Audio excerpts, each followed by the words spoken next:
currently my vision for music, I guess, for my own sound, and I just feel like the luckiest guy in the world to have the family of musicians that I have, and to be able to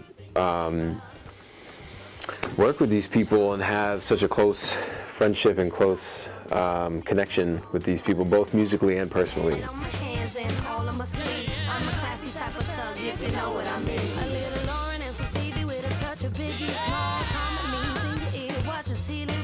Aside from the fact that I love this big old teddy bear, this musically, ridiculously talented man that's also one of my closest friends, beyond that, we had been working together for so long, not on wax, meaning, you know, in Club Cafe and Brahmin and different places. There was almost like, damn, why have we waited so long to get on an album? So it was natural, it was easy, it was like, yes, I want to do this. I wasn't fully working on my own project at the time, so I was excited to not only sing his lyrics, but be able to be on a project where I had input of my own lyrically. My relationship with this album, I guess I love that Mike trusts my craft. I think that's a big thing for me, and he understands that I'm going to, no matter what I do, he knows that I'm doing it in respect for the music that I know he's wanting to create.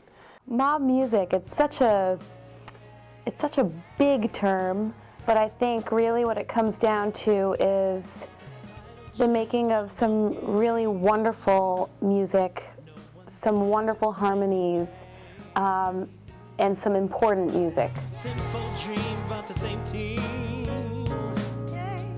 At least that's what they say. When I wrote songs for the record, I wrote with everyone's voice in mind. This album, whew, overall I feel like what Mike put into the album is what the listener's gonna get out. He put his heart and soul. He called upon his girls and his boys, his homies, musically talented people that he'd work with, and he asked them to put their heart and soul into this album. And in turn, what came out of it is something that again, this is not my album, but I feel just as proud of it as I think Mike does. Having someone like Justin come into the studio and allow me to sing what I want, not even have to say a word to him, and have him back up the things I'm doing, add an accent to it, harmonize with it, highlight it, support me while still showcasing who he is one of the most incredible experiences I've had as an artist working with singers.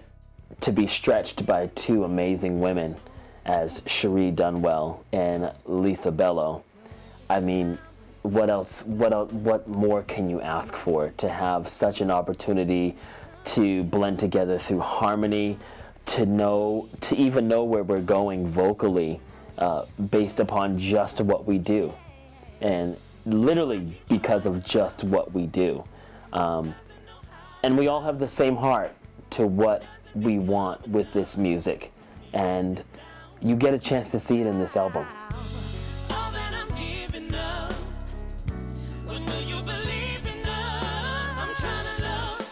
So when we got into the studio to record Mob Music and Be Strong, it was just like, it was inherent in us. It was a complete joy to be able to, you know, write songs that had a lot of meaning and a lot of importance, I guess, whether they be important to me or important to the times right now.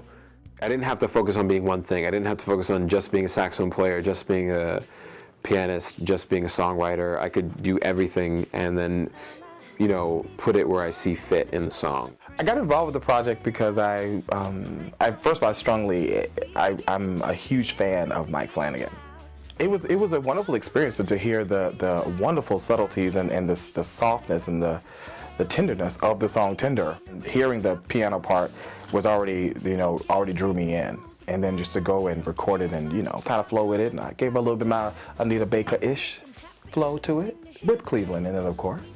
And then when I heard it, the whole recording, I was just stunned. I didn't know where I was going to record the second record, and fortunately I met the man, James Zayner, Jay-Z, not like Beyonce's man, but like our man, Jay-Z. and yeah, so I said, James, I want you to do my second record. I want you to engineer the whole thing and play some drums on it if you are down to do both. And he was like, let's do it. Working with Mike, it turned out to be like a small world that actually some of Mike's musical circle kind of intersected with mine. I pulled double duty on this record, played drums on one track and then engineered the rest of it. I lied, I did drums on 2 tracks. I played some buckets and some shakers and a chair and some tambourine on buckets, which is not the name of the song. It's called Club Cafe. Well, that's me. All right, that's Cleveland. Get me off the camera. I don't know what else to say. Anything else? Well, again, thanks. Hi, good to see you. What the hell just happened, dude? I gotta do it again. My pregnancy hormones were like, new. Okay. I don't even know what we got. I love everybody on the record, and it's been a blast, and I can't believe it's done. We sway like to a song. You're gonna be able to cut some of this. No? No, I just have to say real quick. It's no, it's called This Love. Shoot, okay. I'm playing piano on the record, but we also have, so Yasko is on Rhodes and piano. I will just say I missed out on the beer experience. I did. And I'm disappointed. We got it done at Riles. That was probably That's fun. true. That's true. I like to drink when I'm. Yeah, in studio, 0 beers, but live I had plenty. That's coming into, it's the craziest thing, but it's real. Like, I just looked at you, Steve, was like, what the fuck? Why am I here? Oh, okay, Mike. Mob Music, October 22nd, 2013. Everywhere. Grab that, you need it, share it. And trend on Twitter, on Facebook, if you could hashtag MRF Mob Music.